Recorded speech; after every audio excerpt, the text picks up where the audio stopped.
Hey guys, Joseph here with Engadget. We're here at Mobile World Congress 2013, and what you see in front of me here is the Samsung Galaxy Note 8.0, which Samsung's own J.K. Shin had confirmed at the end of January. So as you can see here, obviously by the name, it is an 8-inch screen. The resolution is 1280 by 800, and it is a TFT LCD display.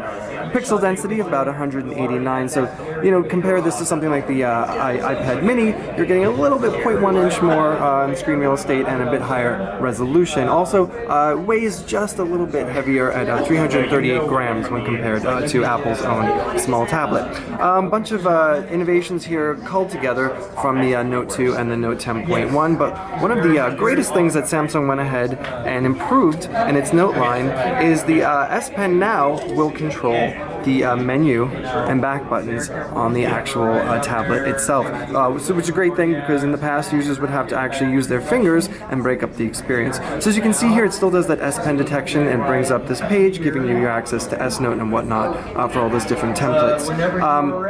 The other thing that Samsung's included here, and you can see, is we can do that multi-window, multitasking aspect. So we can go ahead, we'll pull that open in the drawer, drag Chrome out by dragging and dropping, and then we'll take something like the calculator out and put it out here as well, and you can see you can do the dual screen and swap them up and down as you like. Now if we go up here and pull down the drop down menu, you can see there's something now called reading mode. So Samsung is having this Galaxy Note 8 double as an e-reader as well as a living room extension, and we'll get to that smart remote feature later, but here's reading mode.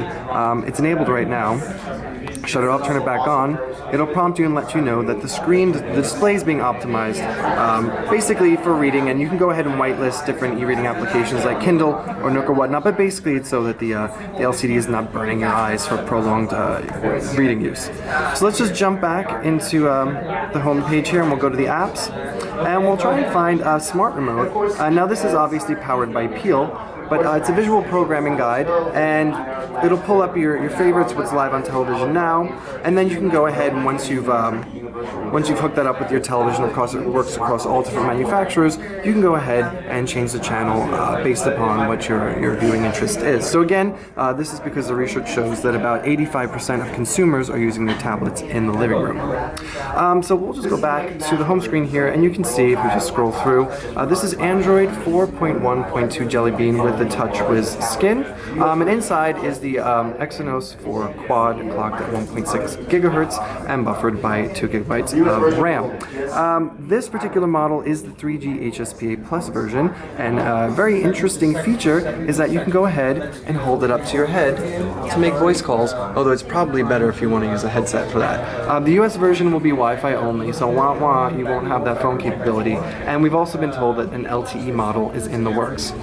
So we're just going to go ahead and give you a quick tour of the device. You can see here on the side there is your IR blaster, here is your volume rocker, and then just above that is the power button. We'll go on to the back. You can see it's pretty clean, no extraneous branding, just Samsung and the 5 megapixel camera. Up here is the 3.5mm headphone jack, and then if we shift it around here to this edge, you can see here are the covered flaps for micro SD and the micro SIM, which again is for the European or the global model only. And then we'll look at the bottom, and you can see there's your dual speaker setup and the micro USB port. As for pricing and availability, we're still waiting on that information, but we do know that this is expected for a global rollout sometime in Q2. Nothing more specific has been given, and Samsung doesn't expect that it'll be giving any more specifics on that this week at MWC. And just to give you a bit of a comparison with one of its family members, next to it is the Galaxy Note 2. So you can see it's very familiar in terms of form factor here.